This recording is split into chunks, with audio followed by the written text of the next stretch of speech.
Well, good afternoon, everyone. Thank you all so much for joining us and welcome. I'm Josh Schimmels, the publisher and CEO of the Los Angeles Business Journal, and it's an absolute pleasure to be here hosting today's webinar, Real Estate Strategies for Tomorrow's Workspace. You know, over the past 3 months, it's become really clear to us that real estate, office environments, and issues that are impacting both are at the forefront of business leaders and our readers' minds. Today, we have more than 500 of you tuning in.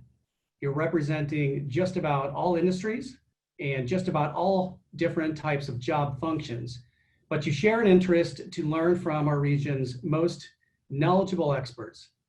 Here's how the next hour is going to break down. In just a moment, I'm going to introduce each of our panelists and ask them to give a 1-minute opening statement. And then I'll introduce our moderator, ask him to give a 1-minute opening statement as well. And then we're going to go ahead and get things started and kick it off with our first question.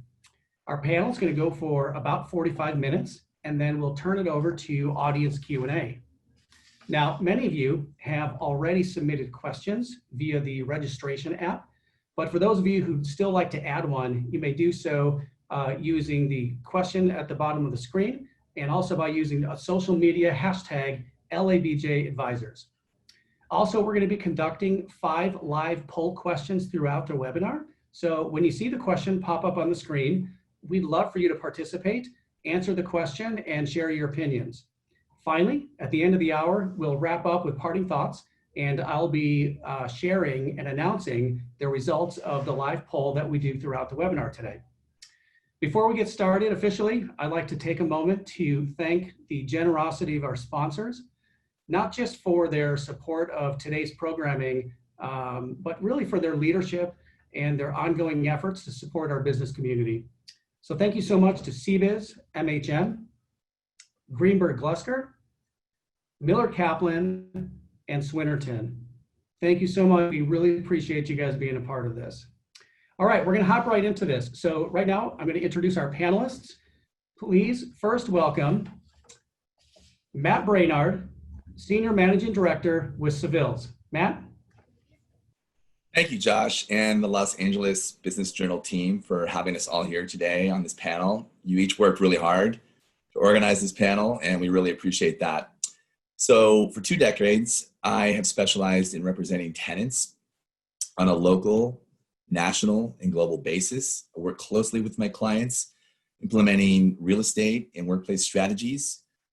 And my team and I deliver a full range of integrated real estate strategies, some of which include site search and selection, occupancy cost reductions, capital containment, lease and sale negotiations, workplace strategy, construction project management, and multi-location portfolio management.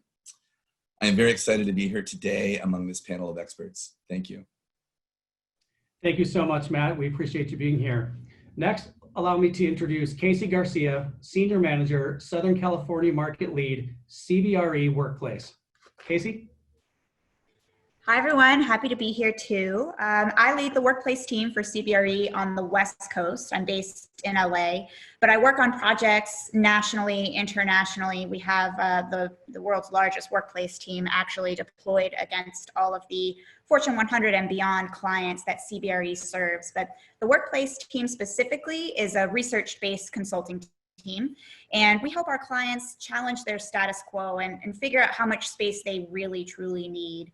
But it's not really just about space and square footage. It's also around how the workplace needs to be designed when you think about beyond furniture and walls, technology, behaviors, policies, everything that goes into creating a best-in-class workplace, and the different components that need to be put together in order to support each client's business objectives. And the last thing that we help them do is really help build not only the business case, but also the emotional case for change, because everybody cares so passionately about workplace, and we recognize that people are really at the center of everything that we need to be doing. So that's our team in a nutshell. And again, happy to be here. Thanks for having me. Thank you so much, Casey. Next, allow me to introduce Ray Hodge, Senior VP, Regional Manager, Southern California with Swinnerton. Thank you, Josh, and good afternoon, and thank you again for the opportunity. Been with Swinnerton 20 years. Swinnerton does national work. We do about $5 billion across the nation. I oversee our Southern Cal operations. We do about 1.7 billion of work in Southern Cal in diverse markets. A lot of our work has also early engagement with clients, architects, developers.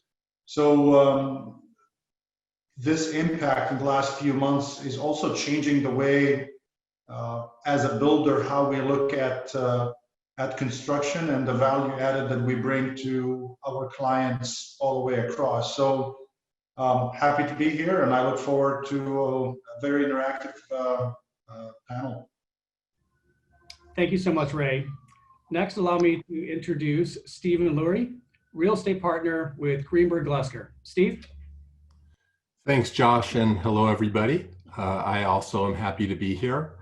I'm a transactional real estate partner at Greenberg Glusker and also serve on the firm's management committee. For those of you who are not familiar with our firm, we have about 100 attorneys in one office in Century City. That actually makes us the largest single office law firm in California. We think that gives us the best of both worlds in that we're able to provide the personal attention with the rate structure of a smaller boutique firm, while at the same time we have a deep bench of attorneys who come out of the same talent pool as large national firms. So we're also able to handle large, complicated transactions. As far as me personally, I've been at the firm my entire career. I represent developers, investors, both landlords and tenants, and borrowers. On occasion, I'll represent lenders, but the vast majority of financing work that I do is on the borrower side. I also have a niche representing golf course companies. I'd say that my style is to focus on what's important in the deal and get it done in a way that's efficient and best achieves my client's objectives. And that hasn't changed with the pandemic. I'm really glad to be here and look forward to our discussion. Thank you so much, Steve. Next, let's move to Nicholas Sanchez, partner and tax attorney with Miller Kaplan. Thanks, Josh. I'm happy to be here as well with these esteemed panelists. I'm a tax attorney and a partner at Miller Kaplan.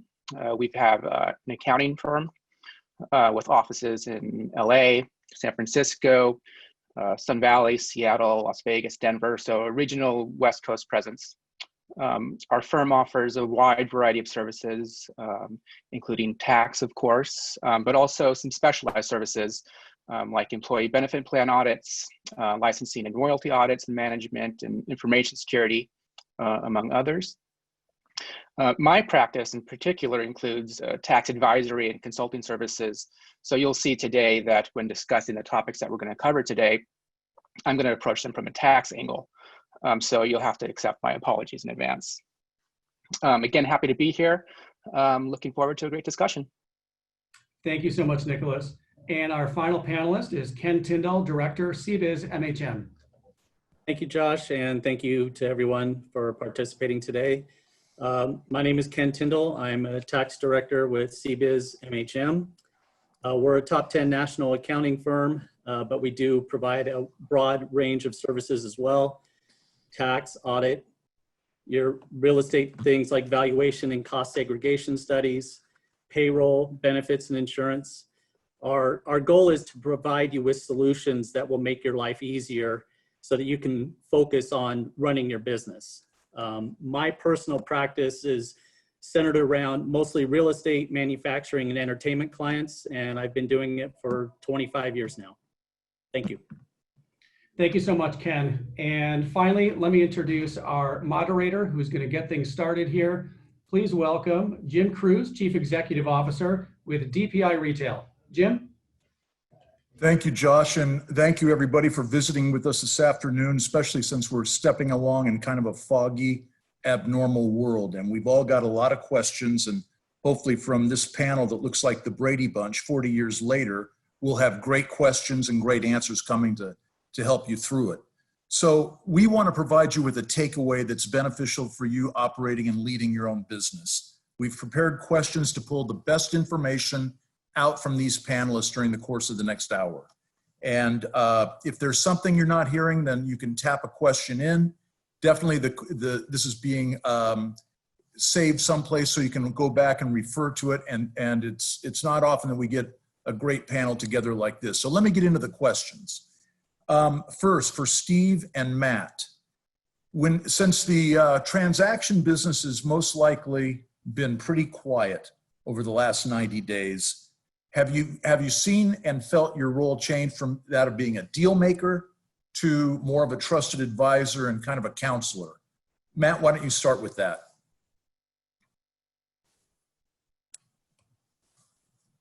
Sure. Thank you, Jim. So I've always seen my role as more of a trusted advisor rather than deal maker. Sure, deal making is part of our business, but first and foremost, it's about coming from a place of authenticity and genuine interest in my client. I love my clients and I care about their well-being genuinely. Many of them are great friends of mine. It's about being vulnerable and human and really coming down to earth and being transparent, helping them see all the angles, all the pitfalls, all the risks, all the potential options available to them and all the potential outcomes. And it's doing so without bias, without any kind of agenda, without putting any kind of spin on it, shooting straight and investing whatever time, really investing whatever time is necessary to really understand what the client's going through. I mean, everybody's going through something right now, and worlds were turned upside down. Companies are just trying to make payroll in a lot of cases, and the last thing they want to think about is real estate. It's how can I help them calm their minds and figure out where to attack and really, address the most urgent issues at hand. It's not transactional or fee driven when you're coming from an advisory role. It's more about, what is in their best interest and really putting their well-being, their success, their safety, and their interest first. Always coming from a place of high intent and always looking out for them.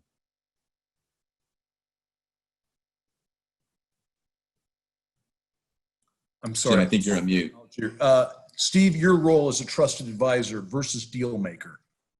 Yeah, thanks, Jim. I think my clients have always looked to me to be both a deal maker and a trusted advisor. But I think now the emphasis has become more on the trusted advisor role. I sometimes get asked if I practice any kind of law besides real estate law. And I answer that, yeah, I practice family law, which means I do whatever my family needs me to do. And this crisis has brought up the same kind of need for me to adapt, because lots of issues have come up that no one expected to be dealing with. So things I've been doing, I've been advising landlords and tenants on lease modifications that are different than lease modifications that have been done before. I've been advising impacted property owners on loan modifications, small businesses on PPP forgivable loans, and companies on business interruption insurance claims and how to reopen in a safe and cost-effective way. Helping clients with these kinds of issues not only requires good legal judgment because it involves lots of rapidly changing federal, state, and local laws, but it also requires sound business judgment. And I think my clients look to me for that. Great, thank you. So this next question is coming to Casey and Ray. And what are your clients telling or sharing with you about their plans for getting their work staff back into the office? A lot of us have been working remotely for the last 2.5 to 3 months, and there's some fear out there about returning. How are you and your clients approaching that? Casey, we'll start with you. Yeah, fear absolutely is the predominant emotion, I think. And just generally thinking about coming back to the office is just kind of rife with a lot of different feelings for employees. For some of them, stress at home is high, right? Kids are home from school, partners and roommates might also be trying to work from home. And so those people, they can't wait to get back to the office. But for others, there are definitely a lot of concerns about what getting back to the office even means. What's it going to look like? How are they going to be kept safe if they do return? And I mentioned in my intro that I lead a research-based team, so we love data. And my team's been engaging with our clients over the last several weeks to run pulse surveys, engage current anxieties and opportunities. And at this point, we have well over 20,000 responses from employees across the US. And what we've learned is that most employees feel that they've maintained or even increased their productivity by working from home. And that's probably why now 72% of employees have rated themselves as low urgency for returning to the office. And when we dug deeper into why employees might be resistant to coming back, the major themes were really worries around not only office cleanliness, which is the obvious category, but also things like childcare and commuting via public transit. You know, what we know about COVID-19 is that it's impacted every aspect of our daily lives. So we can't solve for bringing people back to the office in a vacuum by thinking only of furniture and cleaning protocols. We really have to consider the challenges holistically. Yeah, this is Ray.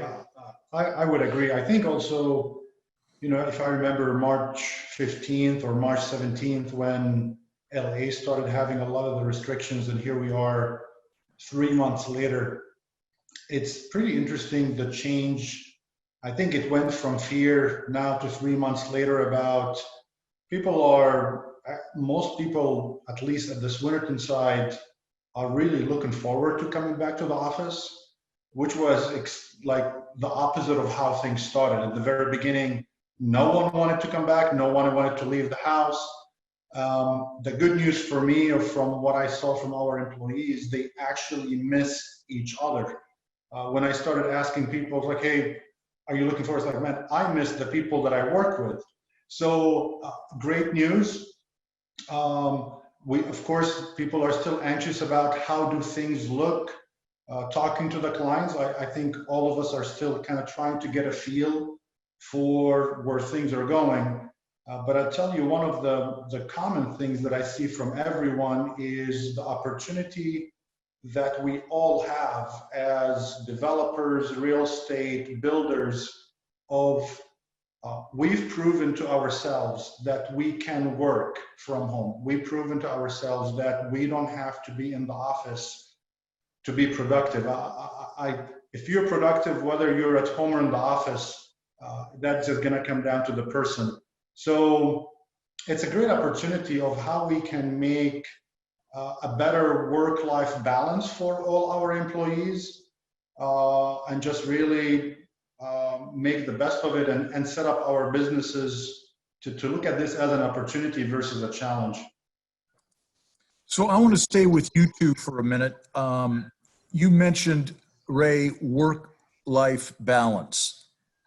I've heard a lot of comments from folks that work remotely that there isn't a lot of balance now. It seems like work bleeds right into family life and time elongates, and suddenly, you know, the clamoring child, you know, or the demands from a spouse or a partner creep in, and suddenly there is no balance. Any experience with that, and what is that experience? Sorry, Jim, is that to me again, to Ray? Sure. Yeah. And Casey will chime in after that. Yes, really good question. You know, you started with, man, I love work, you know, video calls, and you wake up, you're on a video call from 6:30 a.m. until 6:30 p.m. and you're like, you're the chair, you haven't moved. And then after a month, you're looking at yourself and you see the wrinkles and you're tired and you don't want to have the video on. So definitely things have changed. I think we've learned a whole lot from March to June, how we can be more productive and efficient. I think it's going to come down to the managers. If us as managers do not, we don't encourage the breaks, if we don't encourage, you know, do your own thing and not expecting people to be logged on from early morning to late evening, I think it will fail. So it's just going to come down to the managers about how do you measure output? How do you measure productivity versus how many hours are you on your computer or your iPad or on your phone? Casey, any additional thoughts on that? Yeah, I'd say my biggest addition to that is to just be really careful about too many lessons learned based on our unique circumstances. This is a situation that we find ourselves in unlike any other that the world has experienced in modern history.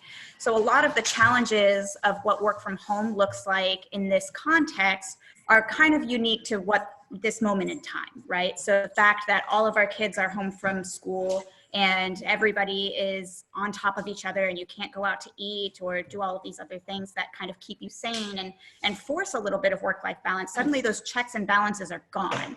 And so I think what we're seeing, again, to go back to the data, is that there's definitely a trend in terms of who feels more successful working from home right now is more closely correlated to people who have had prior experiences of working from home. So people prior to COVID-19 who know what it typically looks like, have the behaviors and skill sets to be successful at this. And I think that's going to be important to remember and carry forward so that you don't make too many long-term decisions based on saying, well, this was really hard, this work from home experiment that we all had to go through. And so I never want to do it again. It's more of saying, why was it hard? What are the challenges that we think will persist? And how can we be more intentional? Thank you. All right, so I don't want to leave this topic, but I am momentarily on the re-entry into the workplace from a lot of folks that are still working at home. So we'll come back to that. But before we do, I want to go to Ken and Nicholas. And I want to talk about the CARES Act. And one of you can take and give us a definition on the CARES Act, but it allows for a proportion of funds to be used to pay for rent. And so what do tenants need to know about this? How are you advising your tenants? And Matt or Steve, I'll give you all a chance. What are you telling tenants about some of this financial support? I guess I'll chime in. Yeah, so the CARES Act, which actually had quite a bit of a makeover last week. Basically the Paycheck Protection Program gave out loans and you had to use those proceeds in a certain proportion. Originally 75% of the loans was for payroll costs, 25% would cover non-payroll, which was made up of very specific things like mortgage interest, rents, and specific utilities. Last week, there was a little bit of a new law went into effect that modified those terms. It's now 60% for payroll, 40% can be for non-payroll. So you can pay up to 40% of your funds on rent and still qualify, assuming you get the other 60% for payroll, still qualify for forgiveness on the entire loan proceeds. So there was additional benefits in terms of they expanded the covered period in terms of how long you had to expend the funds. It was originally 8 weeks. It's now been extended to 24 weeks because businesses really haven't been able to get up and running yet. So they allowed for additional time to use the funds. Even on the back end, if some portion of this loan isn't forgiven, they've now extended the payback period from 2 years to 5 years. So they're understanding that things are tough and we're not bouncing straight back up in that sort of V curve. This is going to be a little hole that we have to dig out of now for a while. So this, I told my clients that they needed to set up basically these funds in a separate bank account so that they could trace exactly how they spent it originally. So that'll make it easier on the back end when they do apply for the forgiveness. They'll have the bank checks, they'll have the receipts for everything they paid for, and it'll make the documentation period a lot easier. Thank you, Ken. Nicholas? Yeah, no, I think Ken covered it really well. We're also advising clients to a best practice would be to put these funds into a separate bank account. It makes tracing and tracking these funds much easier. That's not a requirement. So if you have clients that are not doing that, we're telling them to keep very careful track of them so that they can position themselves for forgiveness. It's a really big deal. And just one other thing I'd add is that, the IRS issued guidance indicating that expenses that are paid with PPP loans that are forgiven may not also be deducted for tax purposes, which kind of stymies the whole purpose of the PPP program. And so that got some attention. That notice came out last month, and Congress is aware of it. So I expect that we'll probably see a legislative fix down the road, because absent that deduction, again, the kind of the purpose of PPP, it's not really workable. So we'll probably see some action on that down the road. Great, thank you, Nicholas. So Hey, Jim. Hey, Jim. I'm gonna, go ahead, Steve, I'm sorry. Yeah, just one thing to add. Ken and Nicholas hit the nail on the head. I just wanted to add one thing. The law as originally written provided that if you didn't pay the 75% of the loan towards payroll expenses, that you got a pro rata forgiveness. The new amendment that came out is a cliff, the way it's written. So if you don't spend 60% on payroll, the entire loan is not forgiven. The Treasury Secretary came out shortly after the law was passed and gave different guidance and said that was not intended. So we're waiting to see what actually comes out of it. But right now, that's an open question. Good, appreciate that feedback. All right, here's one for, I think, three that are perfectly set to answer this. To Matt, Casey, and Ray, there's a lot of people predicting that office space users will be downsizing, not needing all the space that they've leased or that they've been contemplating to lease. And there's others that have exactly the opposite view of that. What are you predicting, and how does the whole social distancing concept come into play with that? Go ahead, Matt, you can take off on it. Sure, appreciate that, Jim. Well, I'll start by saying that we're still in the very early stages of this. I mean, in the infancy of this whole thing. I mean, right now, one thing is for certain. Just about everybody is looking for ways to contain costs, reduce costs, preserve their capital. And, because real estate is typically the second most expensive line item after payroll, reducing your footprint is one of the more obvious ways of reducing costs. So we're seeing a ton of that, and we probably will continue to see a lot of that through the year and next year. And I don't have a crystal ball. Who knows how long it's going to go for? But, on the other hand, it's important to realize that just because a company has 80% of their employees working from home doesn't necessarily mean that they should reduce their footprint and desk space by 80%. The space is used for many things, not just to desk people, but as a way to show off a company. It's a tool to promote the company culture, the company brand, not just externally, but also internally. It's used to recruit and retain key personnel and key talent. And, in order to promote innovation and collaboration, employees want a place to go. They want a place to work. I mean, I know for our firm, everybody's dying to get back to work. We want to get to the office, so it's going to be time, before we really know, where things are going to shake out, and it's important to take the time to figure it out. There's kind of a big myth going on right now. Everybody's talking about, big tech is leading the way in working from home. The Googles of the world, Facebooks of the world, Amazons, they're working from home, and we can all work from home, and it's all going to work, perfectly. The myth behind that is these companies have had decades, sometimes more, to perfect, implement policies, infrastructure, and systems to really pull that off in a great way. And so I caution the people that knee-jerk and jump to the conclusion that they automatically need less space and everybody can work from home, because you could end up making a costly mistake in the long run. So the key here is taking your time to really analyze the data points and making a well-informed decision.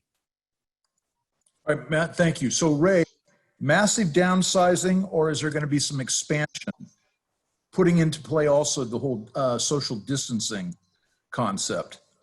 Yeah, I mean, I really echo what Matt just talked about. I think I think there is a new reality. So I think if someone is expecting to, hey, when are things going to go back to the way they were before? I personally am just talking to different clients and architects. I don't think we're going to go back to how things were done before. There is a new reality to all businesses where we have to accept the fact that virtual communication is a part of what we do right now. It just, to what degree is the question. The other side to it is we've been seeing that employees feed off each other. They do miss each other. There's a lot of energy when people get together, and they're thirsty to getting more and more of it. Our job is how can we balance both and provide a safe environment and facilities for our employees to feel safe in their interaction, to maximize on what they want to do. A lot of employees love the facilities. That's a place where they feel, you know, they relax here, they meet, they have fun. So people are not having a great time sitting in the same chair, in the same room, day after day for 12 hours. So I don't think there's a need to rush, but I do believe that there's a new reality that's going to be a hybrid of both. And it's how do we utilize the space more efficiently to attract employees and keep them safe versus reducing space. All right, thanks, Ray. So Casey, anything to add on that? Maybe just a couple of things. I mean, Ray and Matt covered a lot of really fantastic points about this. You know, one thing that I'll add is just that certainly the trend prior to COVID-19 was towards contracting and right-sizing office space in just about every single industry across the United States. And for good reason, you know, as Matt pointed out earlier, you know, everybody wants to be good financial stewards of their resources, right? And real estate is a big area of scrutiny in order to do that. So, you know, we think that COVID-19 will largely be kind of a bit of a pause on that trend, but we certainly think that the critical analysis of space needs, I mean, that's going to be ongoing and will likely result in continued downward trends. Now, that being said, I think that then the conversation, when we're talking about the near term with COVID-19, it's not so much about will people contract because everybody's working from home, or will they expand because they need all this new space for social distancing? Because again, those are short-term circumstances, right? In the long term, Matt kind of pointed out, you know, there are reasons why people come into the office. And so in the long term, you're not going to be working from home probably so frequently that you can just excise all of that space immediately from your portfolio. There are going to be things that you continue to need to provide in a physical sense. So the math becomes kind of complex of thinking about, okay, if I have somebody who's working from home and maybe that's 2 days a week, maybe it's 3, who knows. First, we need to figure out who those people are. Then we need to figure out that frequency. Then we need to figure out what they need once they do come into the office. And then there's likely a contraction that results out of all of that, right? But the extent of that is really what's unknown and unknowable until you start to really dig into each individual client, because you start to replace, you say, okay, I'm taking away this person's desk or their office, right? But I might be augmenting the space program in other areas, making my amenities larger or providing more conference rooms. In the aggregate, you likely will get more efficient, but it's not so much a one-for-one exchange of this person's working from home and that means we indefinitely contract, right? So just taking all of that into consideration and making sure that you kind of understand implications. Great, thank you. So Ray, I want to come back to you and blend Ken in on this. What are your clients doing about planning for future office space? Is this now shaking the tree, and is everybody really deciding to take less space, offer up work from home solutions? What are you hearing?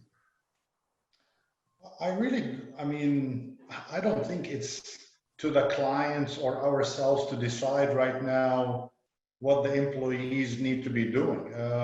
It's the other way around. We have to be listening to our employees and what their concerns are all about, and for us to think and approach that with what's going to be best for them. So I it's very early to understand exactly what's going on, but the employees are concerned and they want to make sure, yes, they want to go back to work, but what are we providing?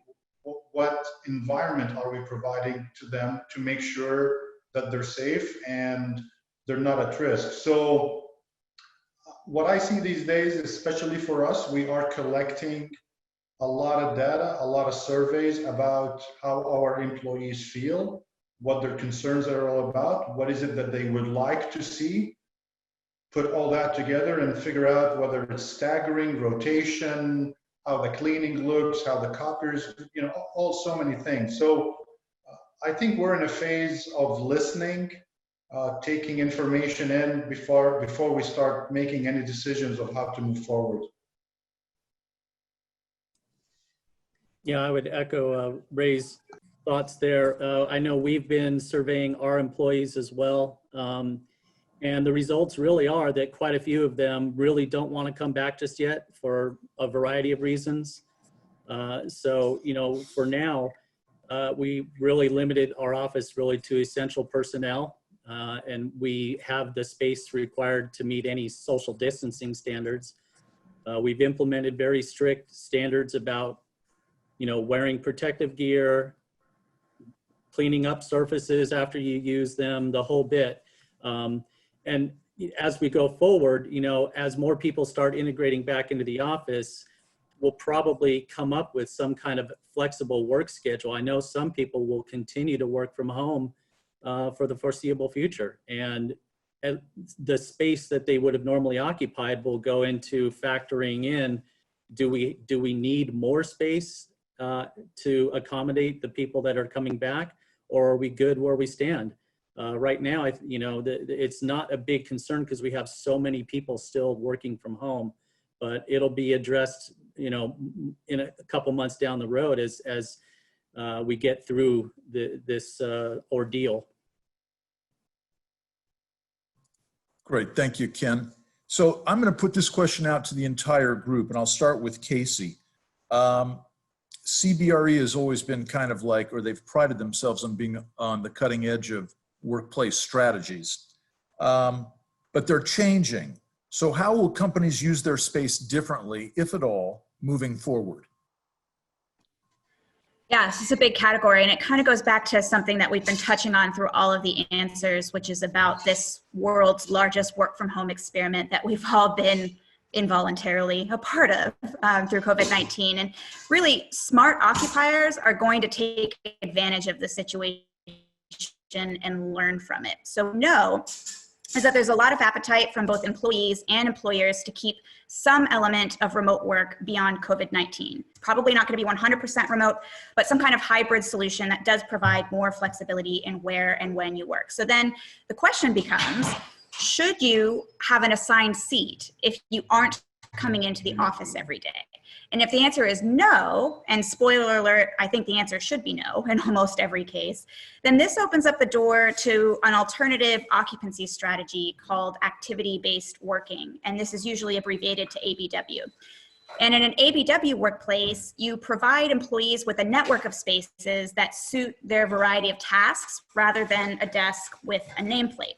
And if it's well executed, this network of spaces balance open and enclosed options, provide different levels of privacy, and be tech-enabled throughout. And it's really important for me to say, this is not the hoteling of yesteryear. It's a completely different approach that represents kind of a fundamental cultural shift towards mobility and choice, and a fundamental workplace shift towards designing for things that employees can't get by working from home. And the reason I think it's so important to make that distinction is because change management is often required to successfully adopt this kind of workplace strategy. But I guess to wrap up my answers and let the rest of the panelists comment on this as well, I don't want to leave the impression that it's all pain and no gain, because ABW workplace strategies not only typically lead to greater real estate efficiency, but they also often have huge positive impacts on talent attraction and retention, absenteeism, and other cultural intangibles. And prior to COVID-19, we were already seeing an uptick in interest in this kind of space usage. And really our current circumstances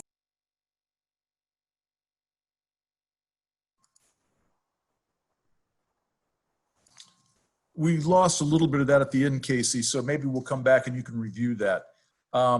Hey, Nicholas and Steve, when it comes to negotiating with tenants, and we have seen, at least in my world, the shopping center business, a lot of requests for some rent deferrals and rent abatements. How are you coaching your clients, let's say your landlord clients, in handling and dealing with these types of requests? And what kind of remedies are out there that you've seen or helped negotiate? And Matt, you can jump in on this as well. Go ahead, Steve.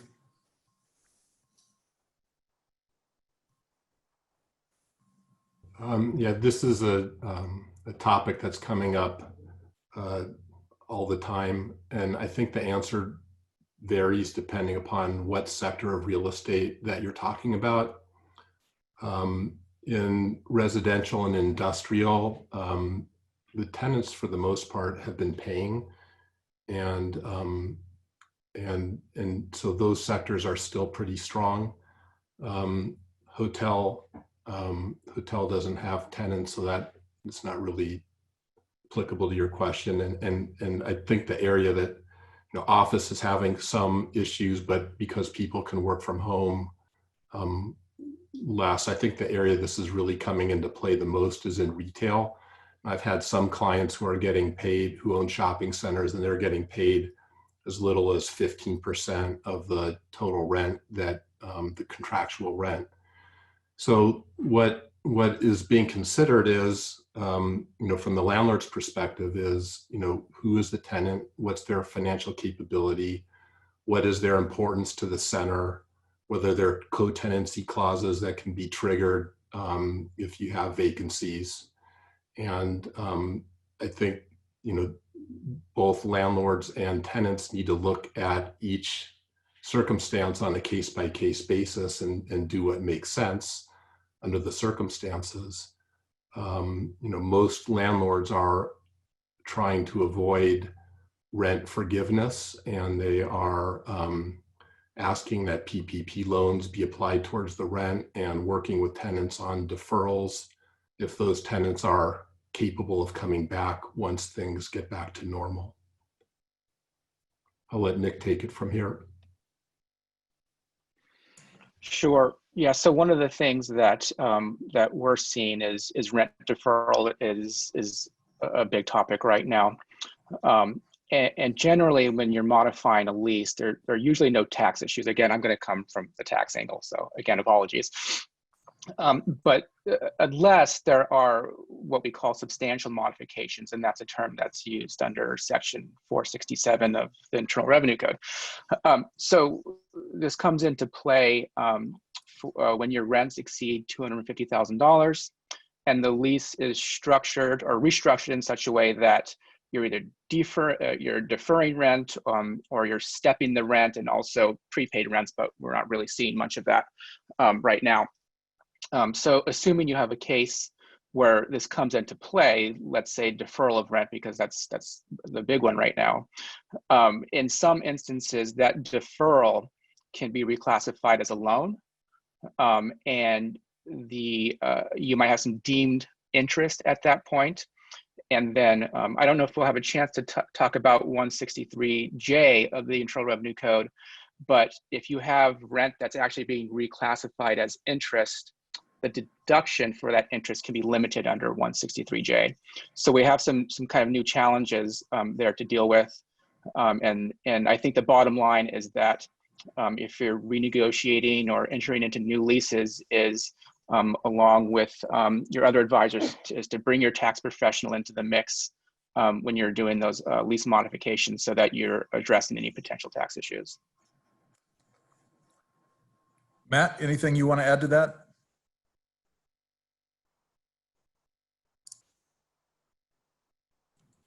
I just wanted to unmute myself there. Yeah, both Steve and Nick, excellent points, and I agree with everything they said. I primarily work with tenants. I only work with tenants, and they primarily use office space. And so we're faced with these questions and these conversations literally every day, all day, for the last 90 plus days since whenever COVID started. And the biggest thing that, you know, we've seen is it's really important to take a partnership, collaborative approach with your landlord when having these discussions. We've seen tenants try to go about it another way, where they simply just stop paying rent, or they just don't communicate very well with ownership. And the really the best, most positive, optimal outcomes we've seen are, you know, when you take more of a partner, collaborative approach with the landlord, say, hey, you know, I appreciate being a tenant in the building, been a good landlord to me. Let's work together. Let's figure this out. And oftentimes it's an opportunity to trade certain things that you might have in your lease, like future termination options or expansion options that you don't think you're really going to need. And that has financial value to the landlord in a lot of cases. It's going to differ from case to case, but we've seen this where a tenant will give up one of these future options that really don't matter to them, and in exchange for some monetary relief today.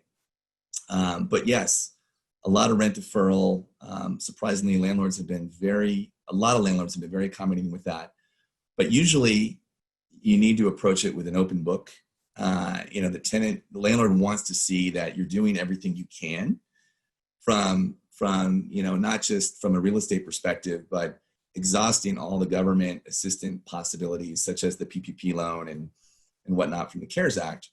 And it's not uncommon for them to want to see your financial statements and to really understand, like, okay, this tenant needs the help. They're a good tenant, but they need the help, and we want to keep them around, and we want to figure out how to help them so they can grow and thrive in our portfolio, and we all win.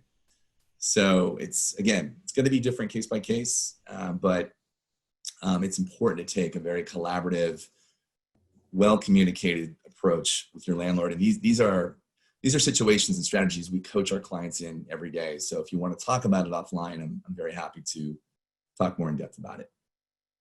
So Ken, once a company has exhausted their PPP loan and they need additional cash, what is their next step?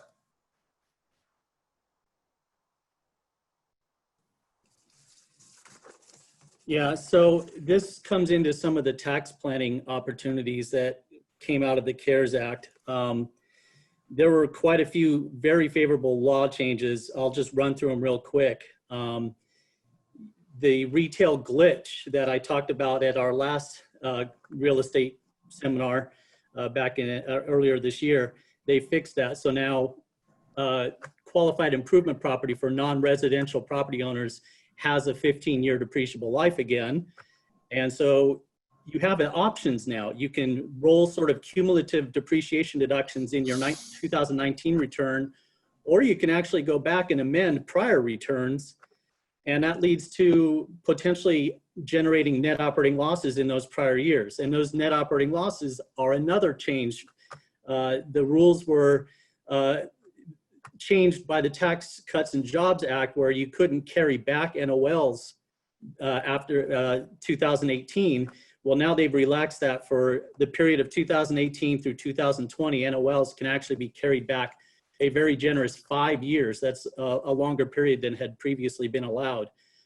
So there's a lot of planning involved in terms of timing your deductions now, whether you want to amend a prior year or you want to roll some of these adjustments through the current year.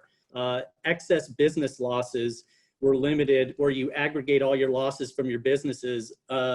Originally, the Tax Cuts and Jobs Act basically had a $250,000 ceiling on your cumulative business losses from all sources, $500,000 for joint filers. Well, they've removed that restriction. So now you probably have potential for amending a 2018 return to claim what was suspended losses in that year. So there's a lot of things. The 163J interest rules that Nicholas had mentioned have been revised as well. Now you're allowed up to 50% of basically EBITDA as your limitation now. It used to be 30%. So they've provided you with at least an opportunity to deduct more interest. So there's, from a planning standpoint, either preparing something in a 2019 return, which will get processed much sooner and get your refund out, 6 to 8 weeks usually, versus amending a return, which could take 6 to 8 months. The timing of when that money comes back is a factor as well. But, maximizing the overall refund opportunities, you really need to be talking with your tax advisor, because these rules have a lot of interplay. So that's the best thing I could say about generating some more cash. There's cash out there for a lot of taxpayers right now. Well, thank you so much, Ken. At this time, we're going to try to get to a few audience Q&As. And in the interest of trying to get to at least a few questions, because I know we are running close to our deadline, it will go over 3 o'clock for those who want to stay for a couple of minutes. We won't cut you off. I'm going to ask that as we answer these, as Jim asks the following questions, each of our panelists takes sort of a speed dating approach to a response so that we can see if we can get to a few of them. I'll hand it over to you, Jim, for the first question.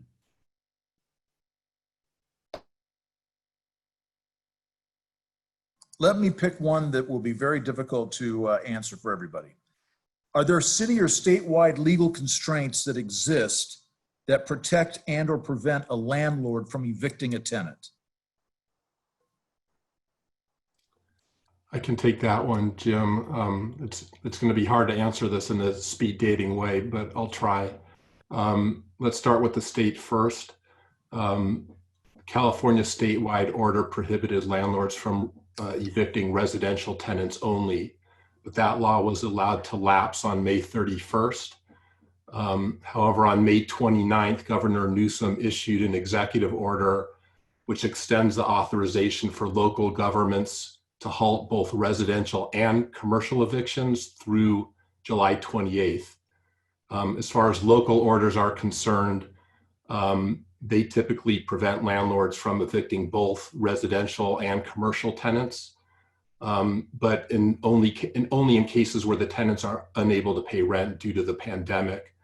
Most of these local ordinances are expected to be extended through July 28th, as now permitted by the state. And then the last thing I'll add, we could probably spend the entire time, we could have spent an entire hour on this, which is California Senate Bill 939. That's currently pending in the state legislature.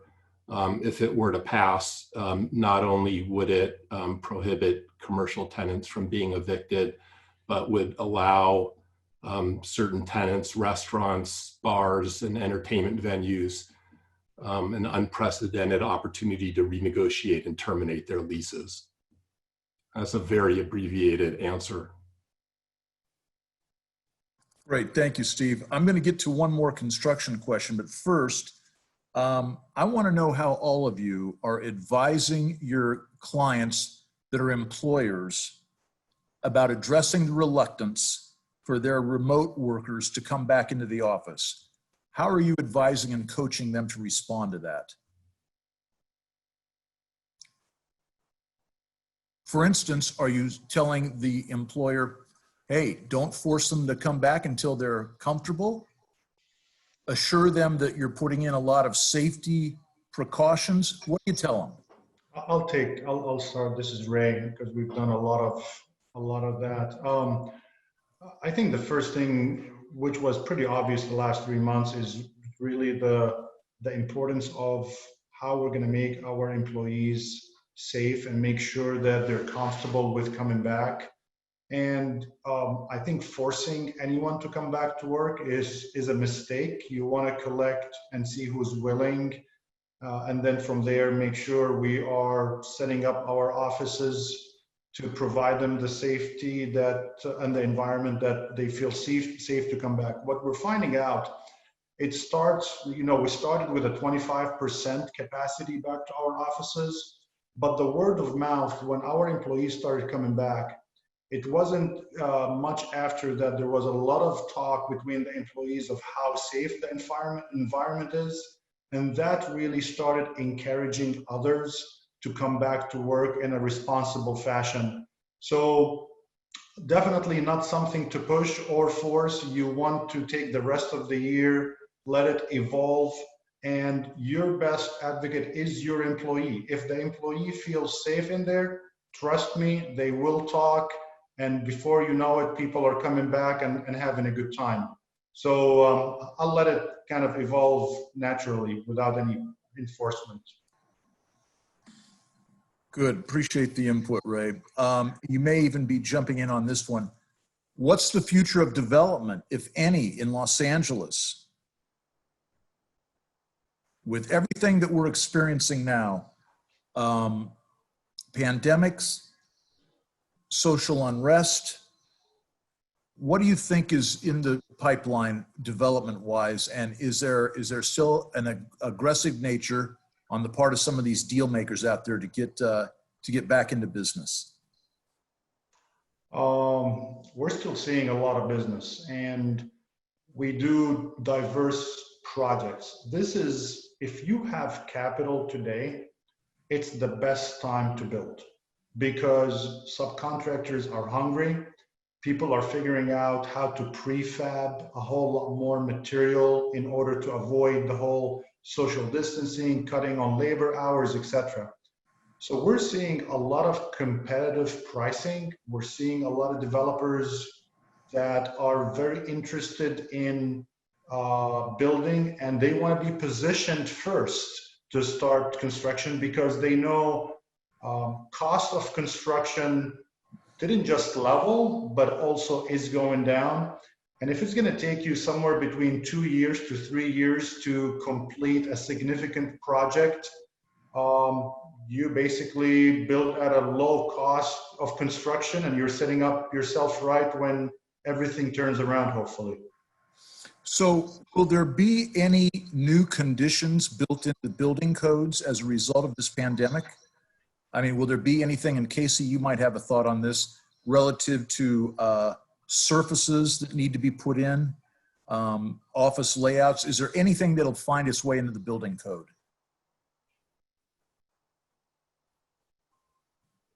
Too early to tell on that, Jim. That's probably an unsatisfying answer. But the thing about materials and surfaces as well with the evolving science is that we're coming to find that the virus is not so much transmitted by materials, and it's more person to person or even airborne. So I think it's more likely that any changes to building codes would be around things like the HVAC system rather than anything that impacts furniture or materials even for walls or other such details within a tenant's leased space. Well, we are coming up at the top of the hour, and I know that a lot of our viewers have other meetings and things to attend. In just a moment, I'm going to share the results of our live polling that we did. But before I do so, I want to thank all of our panelists. And Jim, thank you for moderating. It's been a fascinating discussion. One thing I also wanted to address, I see that we've had a lot of questions from our audience that were put in through the Q&A through the app here. I'd be happy to make connections to our panelists if there are questions that we weren't able to get to. If you want to send an email to me, it's jschimmels@labusinessjournal.com. I'd be happy to make connections to any of our panelists and moderator today to try to get those questions answered. Thank you all so much for being a part of this. I'm going to go right into our live poll results. So the first question, are you ready to return to the office? 36% said yes, but on a limited basis.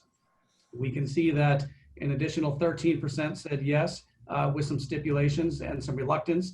So over 50% total were positive about returning back to the office.